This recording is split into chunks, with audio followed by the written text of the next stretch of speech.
사도신경 하심으로 15일 목요일 새벽 기도를 하나님 앞에 올려드리도록 하겠습니다.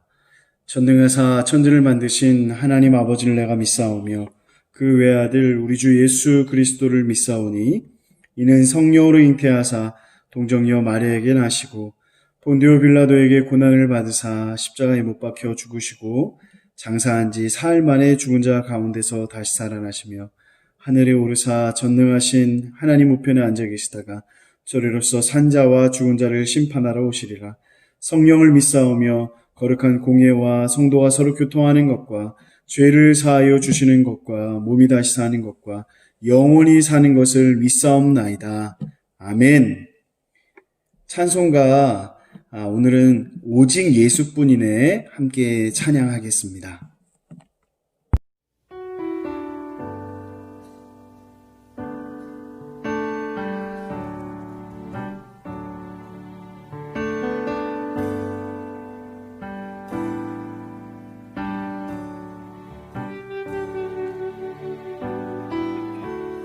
은혜 아니면 살아갈 수가 없네.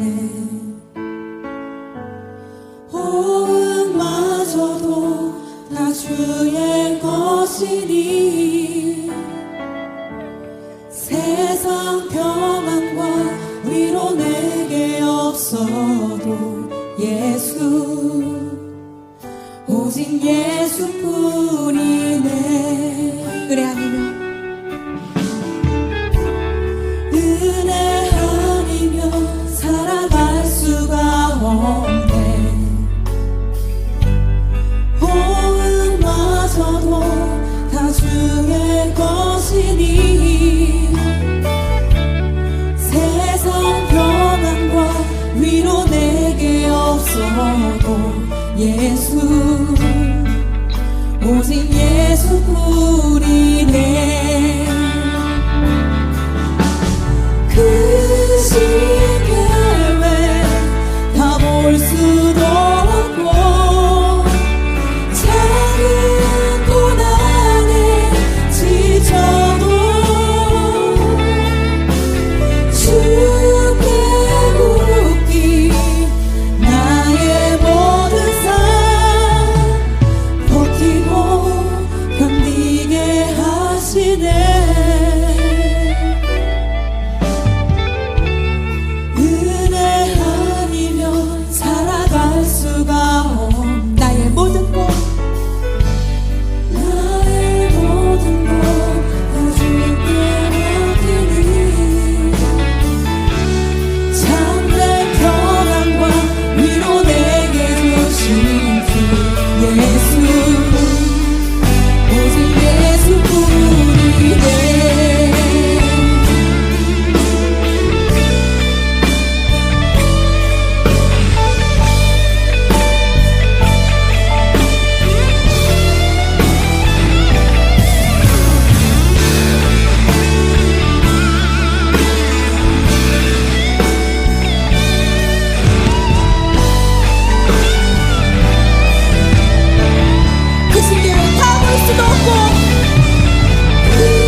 참된 평안과 위로 예수 오직 예수뿐이네.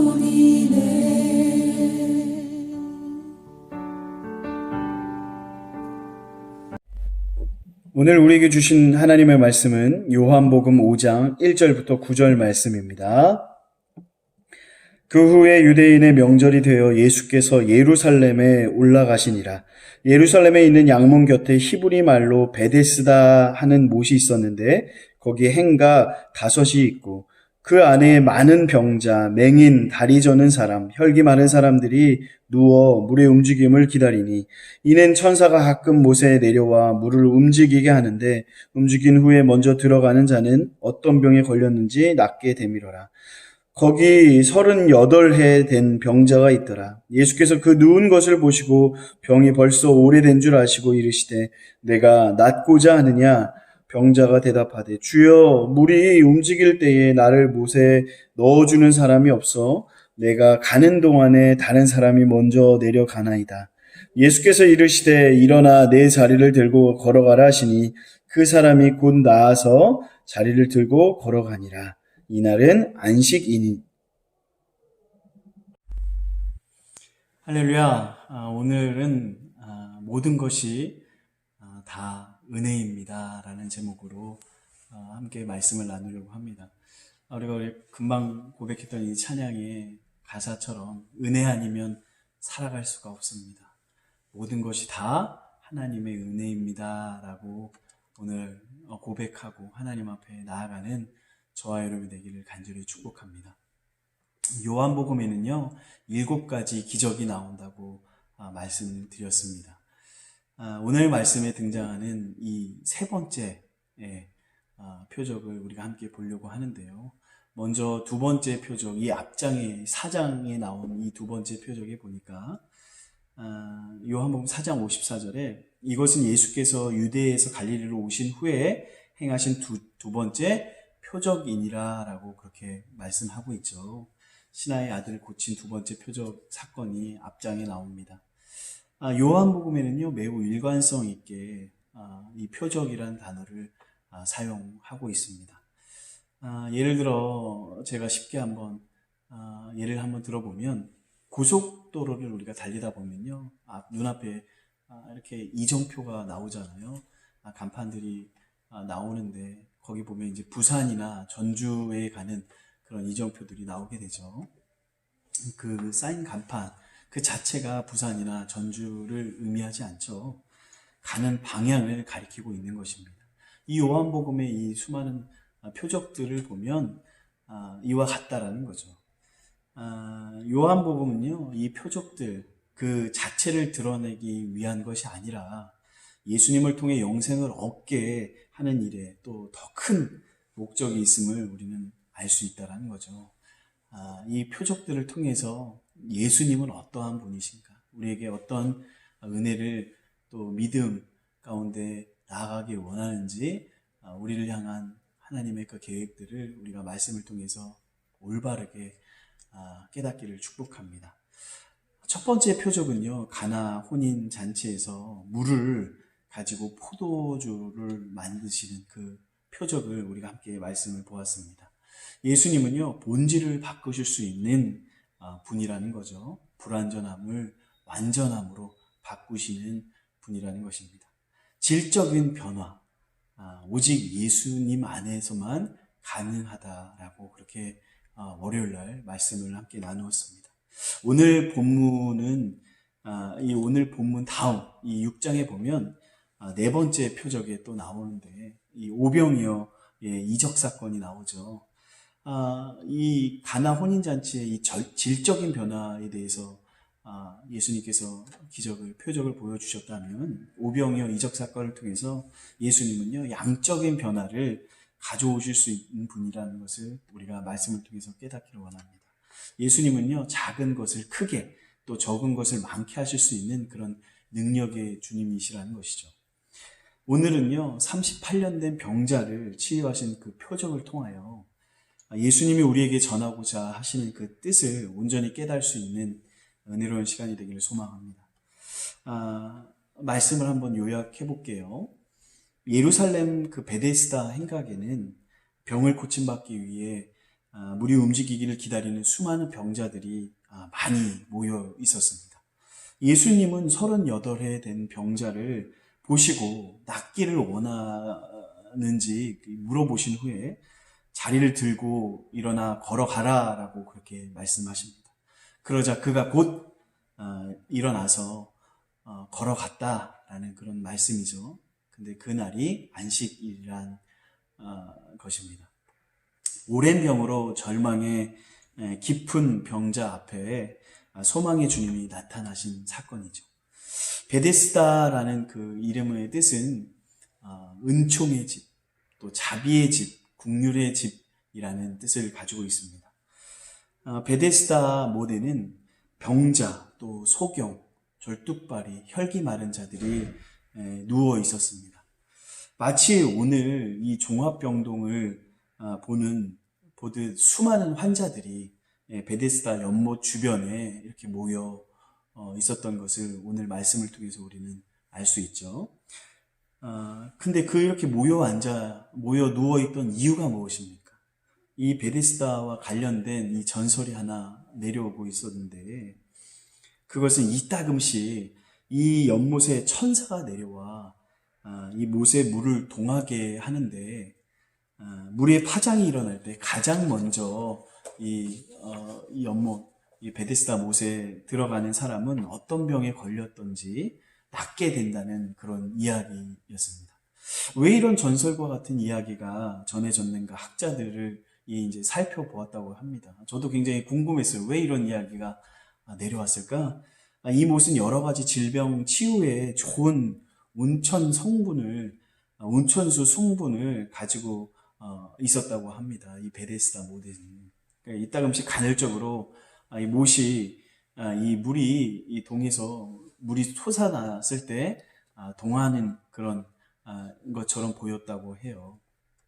그러니 이런 다소 황당한 이야기에 기대를 걸고 여기에 모인 병자들이 어떤 사람들이었을까요? 그냥 단순히 감기에 걸린 그런 별것 아닌 병에 걸린 사람들이 모여있던 것이 아니라 그 어떤 의사도 그 어떤 약도 고칠 수 없는 병을 가진 정말 죽음을 기다리는 이 절망적인 환자들이 모여있던 곳이 베데스다 못이라는 거죠. 병을 고치기 위해 백방을 노력해 봤지만 결국 못 고친 좌절한 환자들이 모여 있었을 것입니다. 이처럼 다양한 환자들이 모여 있다 보니까 이곳에는 신음소리, 또 끙끙 앓는 소리가 끊임없이 들렸을 것이고 가득했겠죠. 한번 상상해 보세요, 이곳을. 그런데 예수님은요, 수많은 병자 중에 그 중에 한 명, 이 38년 된 이 병자 한 사람을 주목하십니다. 38년 된 이 병자는 이 다른 이들처럼 자신의 병이 정말 고칠 수 있다, 고치고 싶다, 그것이 되게 간절했던 것 같습니다. 하지만 고치기 위해 할 수 있는 일이 없었죠. 누군가의 도움을 바라고 누워 있을 뿐이었습니다. 그런데 이 병자만 주님의 은혜를 입습니다. 예수님이 그에게 베푸신 은혜는요, 아무런 조건이 없는 순수한 선물이라는 것을 우리는 알아야 합니다. 주님을 영접하면 받는 우리의 구원과 영생도 마찬가지라는 거죠. 38년간의 어둠과 고통이 끝나게 된 이유는 오직 예수님의 은혜라는 것입니다. 절망뿐이었던 38년 끝에 희망이 찾아온 것을 볼 수 있죠. 병자가 예수님을 알아보고 간구한 것이 아니죠. 예수님이 먼저 그를 보시고 또 아시고 병이 낫기를 원하시는지 묻고 그를 치유하신 것입니다. 주님은 병자에게 믿음도 요구하지 않았습니다. 절망적인 상황에서 불평과 불만으로 토로했던 그에게 그런 믿음이 없었죠. 그럼에도 값없는 하나님의 은혜가 그에게 선물로 임하였습니다. 주님의 은혜는 받은 이의 자격이나 조건이나 공로 때문이 아닌 위로부터 임하는 전적인 하나님의 선물이라는 것이죠. 이에 병자는 하늘의 표적이 자신에게 임했음을 행동으로 보입니다. 사실 그는 자신을 고쳐주신 분이 누구인지도 제대로 알지 못했습니다. 이것이 성경이 말하는 은혜라는 것이죠.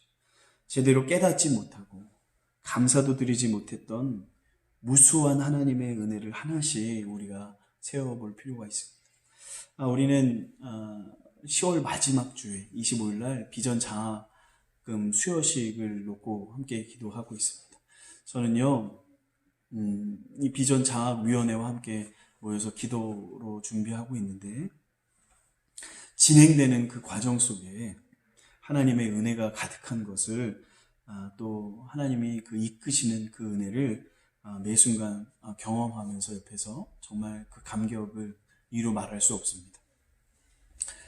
섬길 수 있는 은혜, 또 귀한 장학금을 받는 은혜, 이 모든 것이 다 하나님의 은혜라는 것을 저는 과정을 옆에서 지켜보면서 하나님이 정말 왕성교회를 사랑하시고 왕성교회를 위한 그 놀라운 계획 속에 우리 사랑하는 성도들이 또 특별히 다음 세대들이 그냥 장학금만 전달받는 것에서 끝나는 것이 아니라 그 과정과 그 모든 결과를 통해서 그들을 사랑하시며 그들을 위한 놀라운 계획, 또 그들이 하나님을 인격적으로 만날 수 있는 놀라운 계기, 또 무엇보다 우리 받은 그 청년들이 앞장서서 섬기는 이런 결과들을 보면서 정말 희망이 있구나, 하나님의 은혜이구나 라는 것을 다시 한번 고백할 수밖에 없습니다. 오늘 한번 우리가 함께 기도하면서 나갈 때 다시 한번 은혜 아니면 살아갈 수가 없습니다. 나의 모든 삶 다 주께 맡기겠습니다. 오늘 하루도 모든 것이 다 하나님의 은혜임을 고백하면서 넉넉한 감사로 오늘 하루 승리하는 저와 여러분이 되기를 간절히 축복합니다. 주기도문 하시겠습니다.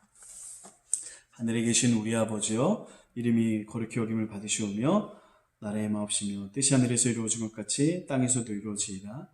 오늘날 우리에게 일용할 양식을 주옵시고 우리가 우리에게 죄 지은 자를 사하여 준 것 같이 우리의 죄를 사하여 주옵시고 우리를 시험에 들게 하지 마옵시고 다만 악에서 구하옵소서. 나라와 권세와 영광이 아버지께 영원히 있사옵나이다. 아멘. 우리 이 시간 함께 기도했으면 좋겠습니다. 하나님, 그렇습니다. 모든 것이 다 하나님의 은혜임을 다시 한번 고백하고 감사하는 우리가 되게 해달라고 함께 기도했으면 좋겠습니다. 특별히 우리 사랑하는 담임 목사님과 사모님을 위해서 기도했으면 좋겠습니다. 주님께 온전한 순종을 드려 주님께서 친히 교회를 이끄시는 것을 매 순간 경험하고 감격이 있게 하여 주시고, 또 모든 교회 리더십들과 성령 안에서 하나가 되어 기쁨으로 사역할 수 있는 우리 목사님, 사모님 될 수 있도록 기도해 주십시오. 왕성교회를 위해서 함께 기도했으면 좋겠습니다. 이 어렵고 힘든 시기 때 정말 더 어려운 성도와 이웃을 주님의 사랑으로 섬기며 영혼 구원에 힘쓰는 교회가 되게 하여 주시옵소서.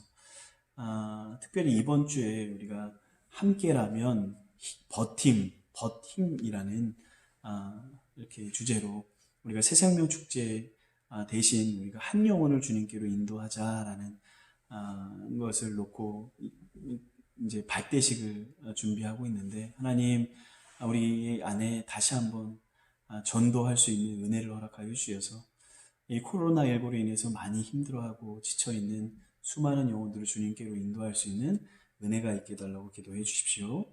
마지막으로 우리 비전장학금을 위해서 함께 기도해 주십시오. 주님께서 많은 학생들에게 비전을 심어주는 장학금이 되게 하여 주시고, 전달되어지고 이 준비되어진 모든 과정 하나님의 은혜이고, 혹시나 이 일로 인해서 상처받거나 어려움을 마음이 속상한 사람이 없이 다 하나님을 감사하고 하나님께 감사하고 찬양하고 영광을 돌릴 수 있는 귀한 비전 장학금 이 될 수 있도록 그렇게 우리가 함께 기도했으면 좋겠습니다.